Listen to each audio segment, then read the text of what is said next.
Lucy Powell is a careerist. Andy Burnham's complicity in the cover-up of the grooming and gang rape of children. I had an online argument once with Lucy Powell that got picked up by the press. Lucy Powell and all of her associates will and do look down in total contempt. Islamists and woke fools can't have the same ideology. Hi everybody, and welcome back to Nick Talks. This episode's amazing guest, returning guest, and probably the guest who most people are saying, please get him back on as much as you can. And that's Miah. How you doing, Raja? I'm well, thank you, Nick, and thank you for the positive feedback. And I'm reflecting, and I'm trying to do something with you. I think we're trying to do once a month, aren't we? I think that's our sort of our plan. So, and I think I enjoy it. I enjoy speaking with someone else of a similar intellect with a similar background and sharing my perspective and listening to your perspective on these issues. I for me personally, I find it really, really valuable because in this world, in this space we now occupy, we kind of work on our own a lot, don't we? So yeah, thank you for making the time. Yeah. It's always helpful to verbalize what we're thinking, because sometimes until you hear it said, it doesn't always resonate. Until you actually hear it, you go, that's wrong, or that's a good point. So that's why I like these sort of conversations with many people, because I can hear myself talking, and as I'm talking, I'm going, no, you need to rephrase that, Nick, or that sounds stupid when you say it out. It's fine writing it down, but when you say it out loud, you need to go think about that a lot more. So it helps all of us grow by having these conversations. But if you look at the comments on our videos, it's amazing how many people are still saying, I've never heard of this guy. Why haven't I heard of this guy? He's fantastic. So I put a disclaimer sort of in like a promo on all of my X posts and my Facebook posts. And every now and then someone, disgruntled said, why do you keep doing this? I'm like, you'd be surprised how every day I get messages from people. It's the first time I've ever come across you. Yeah. Are you for real? Yeah. And that sort of stuff. And that's just the nature of it. And we don't have the BBC or GB News or the Guardian or the Telegraph or the Spectator. We have ourselves, and it's up to us to grow our audience. And we've occupied this space as campaigners, Nick. First and foremost, we've occupied this space not as some aspiration to be a social media influencer or any of that sort of stuff. We're campaigners, and we turned on a camera. We used to write. We turned on a camera and we said, well, we need to share this with the people of our country so they understand and are educated, and they can help be the change that we all want to see. And that's why I promote myself the way I do. It's not out of anything other than that, Nick. And I'm grateful. I'm grateful to all of your viewers, because you do really well on YouTube. I've seen your subscriber. You're well past 50,000, aren't you, and stuff. So and you've got really good, and you've done well. Because you take it seriously, Nick, and you've done really, really well, and well done to you. And thank you for allowing me to amplify my voice through your audience. You're more than welcome. Thank you for coming on. Before this turns into a love fest, you said a word a minute ago called change, and me and you are slowly changing the country. We know, not just me and you, there's dozens and dozens, there's not hundreds of people like us all contributing to this fight. But a part that isn't changing seems to be the Labour Party. And let me tell you what I mean. So as you know, at the moment, there's a vacancy for deputy leader of the Labour Party, which will also mean deputy prime minister. And there's internal competition at the moment to who that is going to be now that Angela Rayner has had to resign. It seems to be you have to be a woman and you have to be Northern, I think, to apply for this job. Because obviously they love DEI. And the top one at the moment is a Manchester MP called Lucy Powell. And for people who might not know Lucy Powell, she's the one a few months ago was on something like Question Time and said to a Conservative commentator, oh, grooming gangs, you're talking about the grooming gangs again. You're basically a racist. It's a dog whistle, the grooming gangs. And dismissed the whole grooming gang thing, which has been talked about in Parliament, which is 100% true. Not because me and you said it, the Prime Minister has said it, everyone has said it. and she's so dismissive. Oh, they're groom. Yeah, these were little girls being raped. How is she the number one contender to be deputy prime minister for the Labour Party? Have they not learned anything? They have. They've learnt they can get away with it and they won't be held up to scrutiny, or that scrutiny will not exist for a long enough time for them to be held accountable so they can just move on. So that's what they've learned, Nick. They've learned that they can get away with it. Now, you and I will have a different opinion, and this is my position on this. Lucy Powell is a careerist. She's a career MP. First and foremost, she's a career MP. She went through the Oxford sort of route and was parachuted in to be my MP, actually. So we're clear. She was MP. I was living in Ancoats at the time. She was central Manchester, wasn't she? Tony Lloyd had gone off to be police and crime commissioner. And Lucy Powell had been brought in, and she first got elected on the lowest turnout ever recorded in an election. So that's the political ambivalence that any opposition to Manchester has, Manchester Labour has, because no matter what the Labour politician will get in central Manchester, historically, no matter what the Labour Party will get in. So that Lucy Powell walked in knowing she had a completely safe seat and she could do what she wanted. I've met Lucy. I know I have, on a personal level, I think I've come across far less intelligent individuals in the Labour Party than Lucy Powell. Angela Rayner would be, Lucy Powell is a step up in terms of intellect from Angela Rayner was. But what you've got to understand with Lucy Powell is she's a product of the left. She's a product of all the 90s and the 2000s, that those 20 years, 25 years where we drilled into people this left liberal agenda at the detriment of people who live here, who belong here, and who've been sidelined here, such as the 100 or 200,000 or more who went to the march on Saturday. The individuals like that, Lucy Powell and all of her associates will and do look down in total contempt. First and foremost, the white working class is held in total contempt by the left political elite, of which Lucy Powell is a fully signed up member. The second point with Lucy Powell, I think, is important, is she's a Manchester MP. And the rape gangs are now well established in Manchester. Andy Burnham was forced to do an inquiry into Operation Augusta. Remember, Maggie Oliver stood there. The Victoria Climbier's, was it? No, sorry, Agoglia. Sorry, I got the wrong name. Agoglia, Victoria Agoglia's grandmother was there in tears, at the press conference. And this is a woman, this is a child, a young woman who committed suicide, or or was killed through a drugs overdose as part of the grooming and rape process. And her diary, the bits that were released, is horrific reading. 97 members of the rape gangs, remember, were released. They are Lucy Powell's constituents, many of them. Her constituency now also includes Failsworth, which is part of Oldham, and it also includes the Cheetham Hill area, where we know many of these taxi drivers were based and operated from. Lucy Powell will not come out and condemn this community. She will not come out and speak on behalf of the working class white community that still exists around Ancoats and moving towards Newton Heath and all the way up to Failsworth. She needs to keep pushing this narrative of we are racist, we are far right, and you English folk who wave your flags, yeah, it's a sign of hatred. And this is how she's maneuvered herself to the position where she now is. It's worked for her, Nick. This narrative, this position, these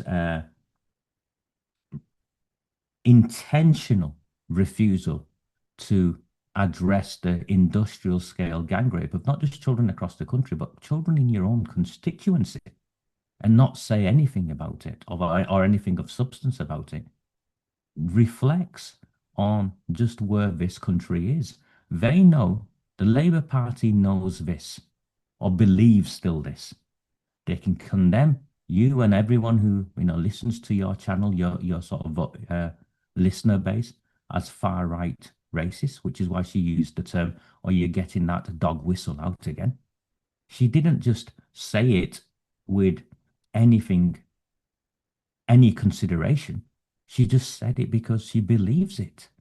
This is normal for her. She didn't say it to spite you or or to cause any genuine offense. She didn't even think she was causing offense.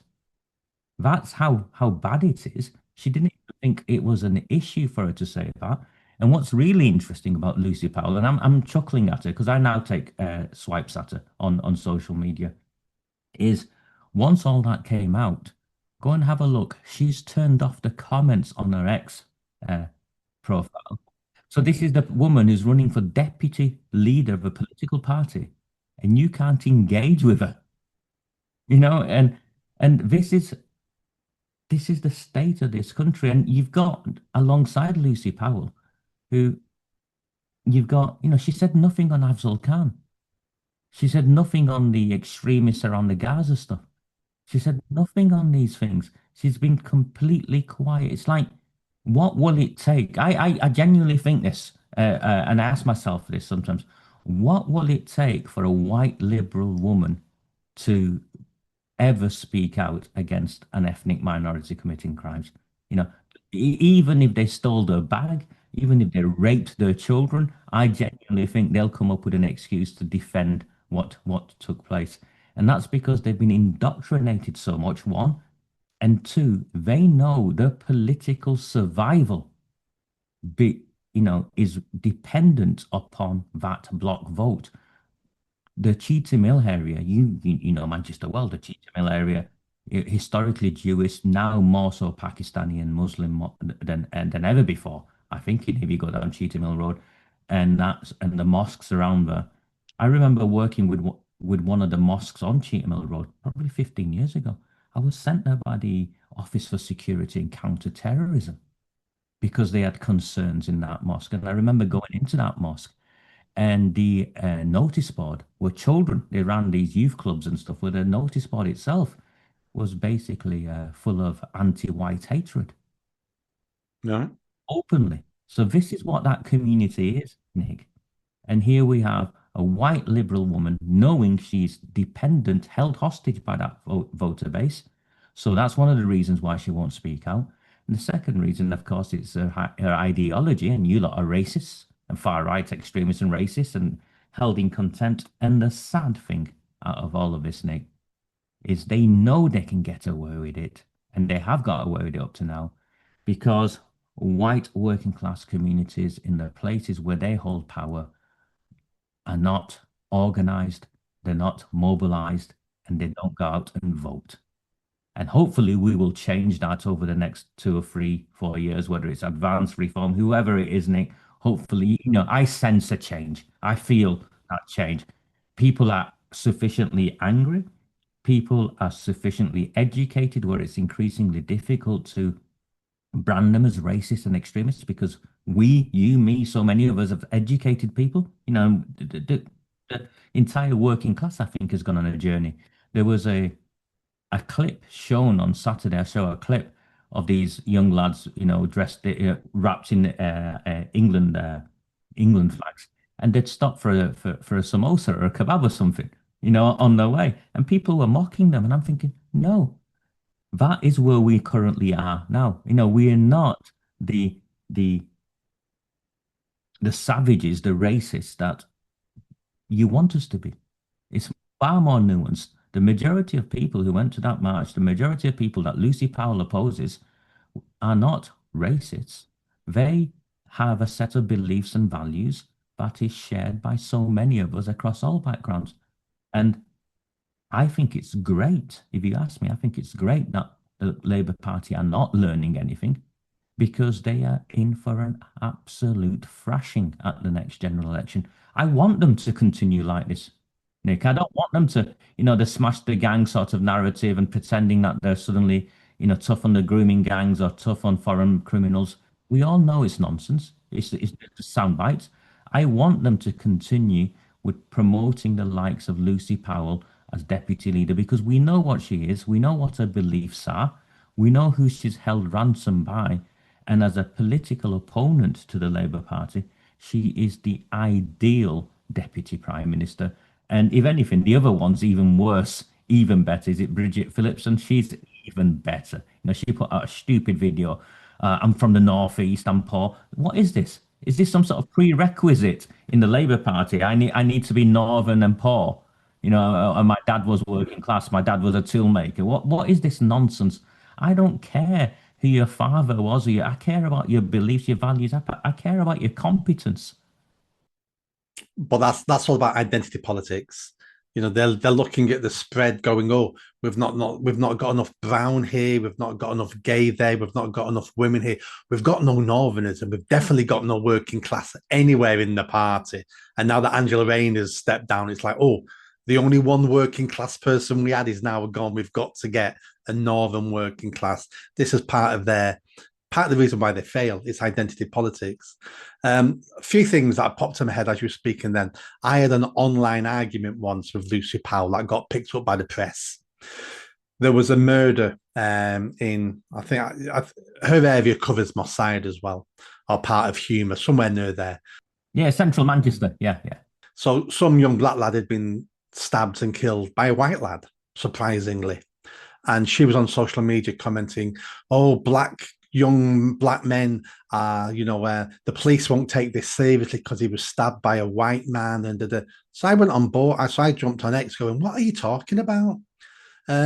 You sending those messages out to the black community is making them think they're being persecuted where they're not being persecuted." And They want that. That's a Labour Party. It's a key method of operation for the Labour Party.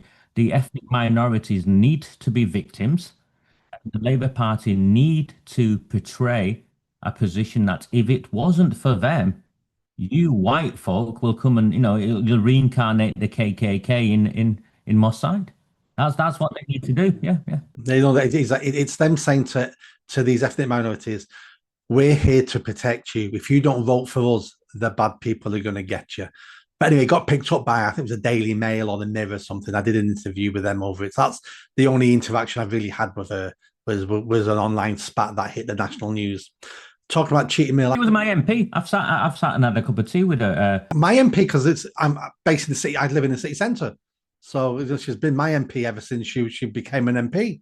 I mean, and I think I'm being fair to her credit. She's educated in a way that Angela Rayner never was and never could be. But she's bought into an ideology. She's indoctrinated. I think that's the phrase. She's indoctrinated in a belief system, and that belief system has you guys are the far right racists, the ethnic minorities as those who these white liberal leaders need to protect and need to champion, and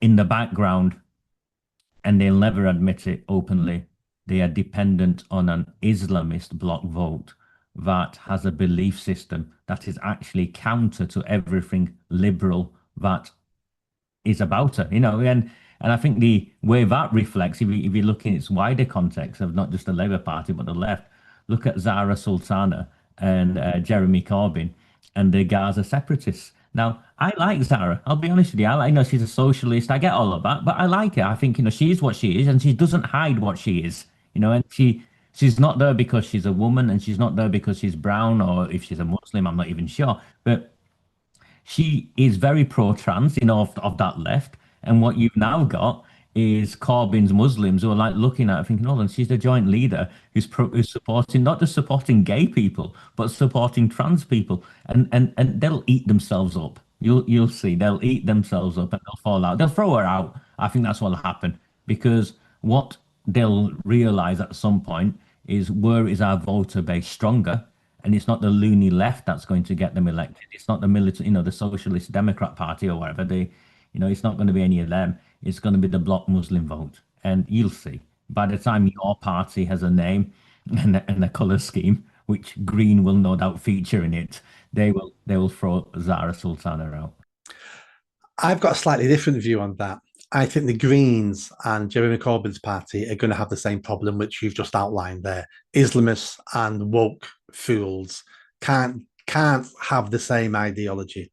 But I think the Islamists are a lot more clever. I think they'll do what they did in Iran in 1979. They'll work with the socialists, they'll work with the Marxists, they'll work with the communists until they get power.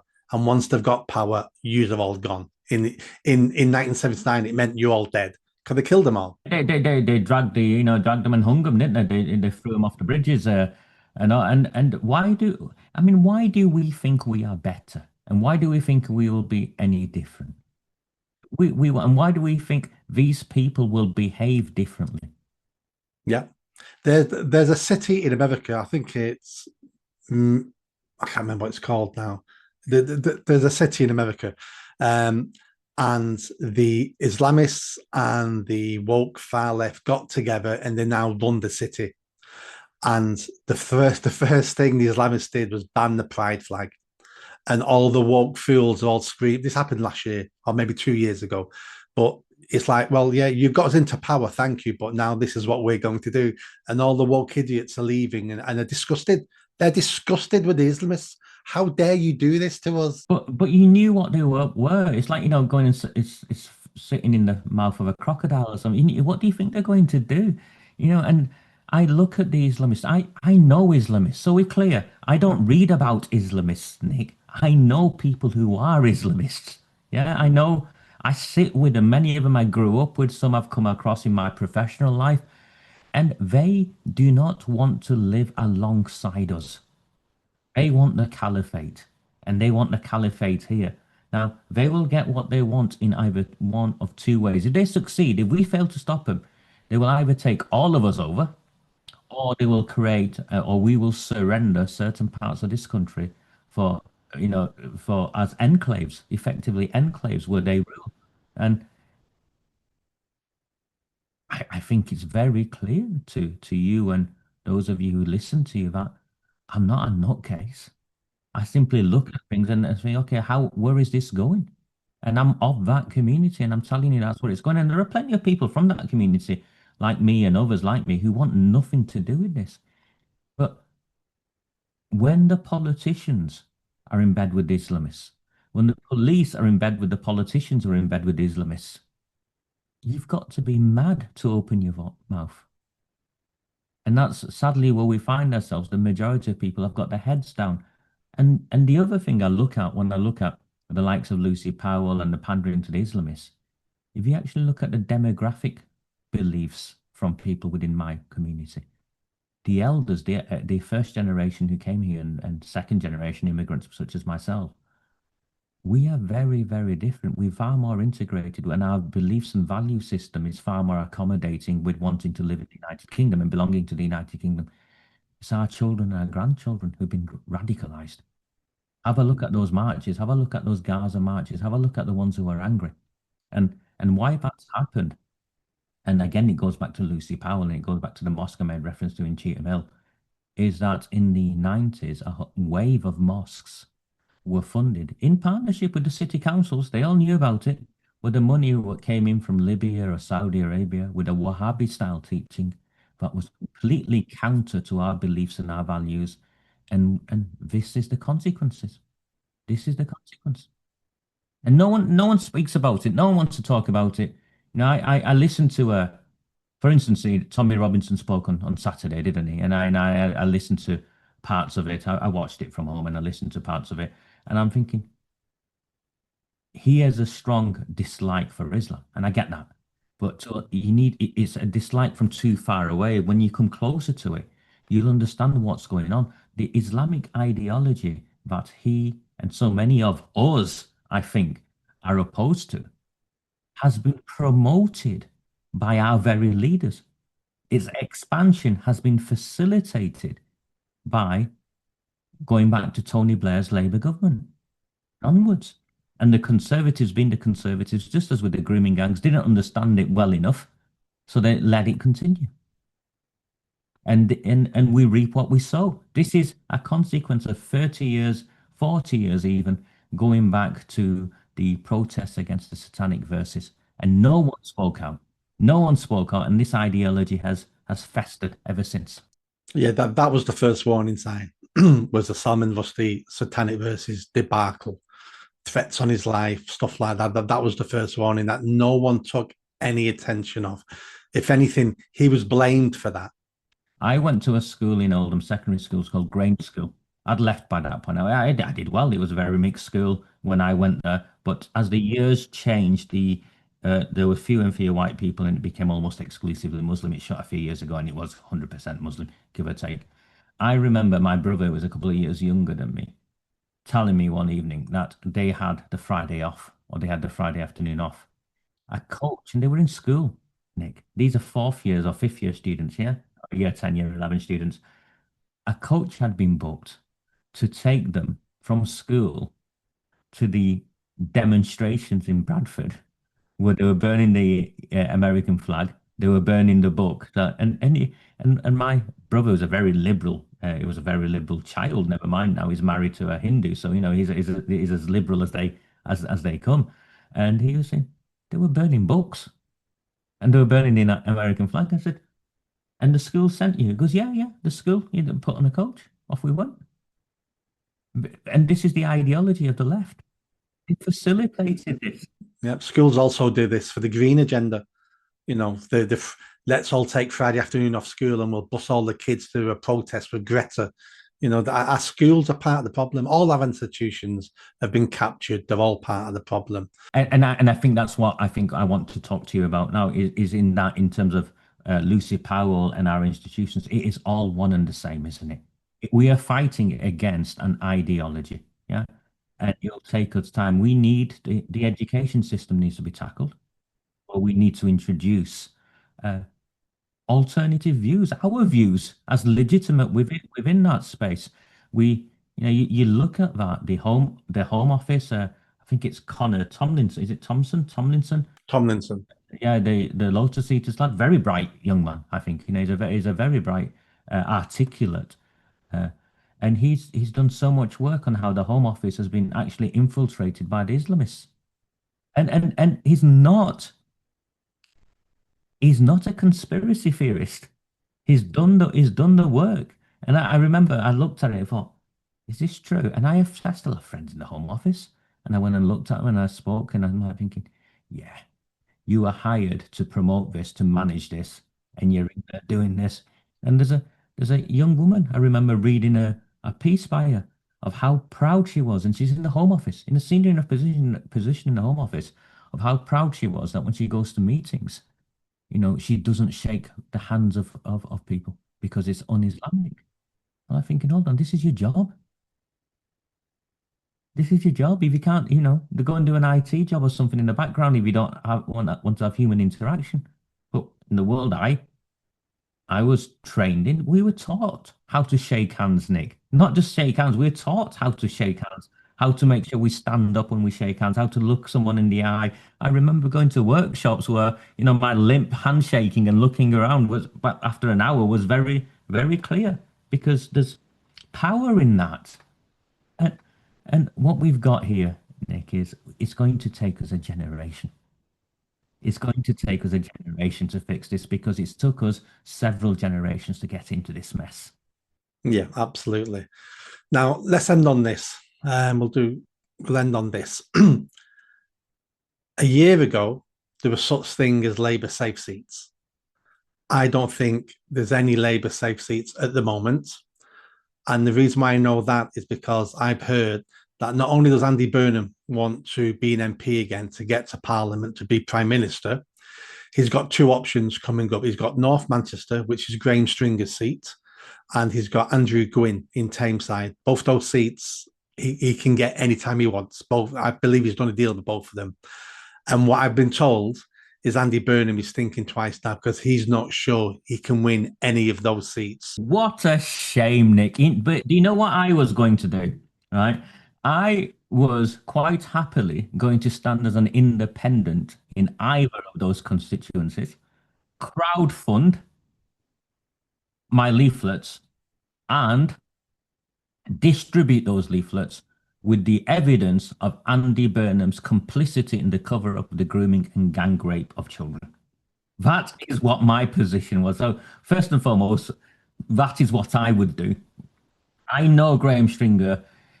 So people are clear on who Graham Stringer is. Graham Stringer is the former leader of Manchester Council. Graham Stringer knew what was taking place in Manchester at the time. He knew before Richard Leese came, and it was Graham Stringer. Graham Stringer represents a working class area. That if he stood down, I would bet my motorbike reform would take that seat. 100%, I would bet reform would take that seat. Reform, Richard Syce and the others, and they've just got, the conservative heavyweight across. Is intelligent, Kruger's intelligent. Is going to, they're going to wipe the floor with him. And I live in Tameside.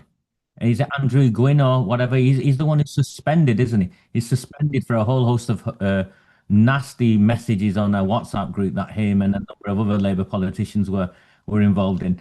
And again, white working class, and we will mobilise the white working class. And I think reform would take that. I've told Andrew Gwynn has submitted the letter to resign for ill health to whoever he needs to in Parliament.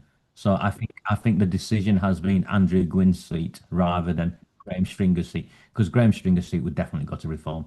They've looked at that and thought, no, that's not a safe seat. Maybe it was a safe seat in the general election or a safe seat before, but it's not a safe seat now. And Andrew Gwynn's seat also is there's a Muslim voter base there, isn't there? And that Muslim voter base isn't going to vote Labour either, is it? Because the Your Party lot will put someone up. Corbyn's lot will put someone up. There'll be a pro-Gaza uh, candidate because there's a pro-Gaza councillor on Tameside Council. Just got himself elected. Khalid, I think he's called, got himself elected off just a Muslim vote, a sectarian vote on Gaza, and he's causing mischief. So they're in a mess. I think Burnham, the worst thing he could do is make a move now. I think because he would lose, and he'd be humiliated. I don't know what the rules are. Can he stand for MP while still keeping his role as Greater Manchester Mayor, or would he have to give that up? I think he can, and if he wins, he has to resign one of them straight away. So he's I'll go and stand to be MP, but if I lose, I'll come back to it. It's like leaving your wife for a mistress, isn't it? And then coming back. She doesn't want you, or doesn't let you in the house. He would be humiliated at the end of his career. He'll do that, wouldn't he? He's completely shameless. He'll do that. He'd not think twice about doing that. We will see. It's interesting times, isn't it? It's interesting times. I want him to stand because I will either mobilise behind the reform candidate as long as they jump on the grooming gang issue. No, because I'm a campaigner. This is the issue, and Burnham's neck deep in it. Or I will stand on my own, crowdfund the campaign, and every house in the constituency will get leaflets about who Burnham really is and what he's really done. Andy Burnham's team who are watching this, bring it on. That's a perfect place to end. Andy Burnham, bring it on. Roger, thank you so much for popping on today. No, thank you. Thanks for having me, Nick. Always a pleasure. Thank you. We'll do this again soon. Thank you.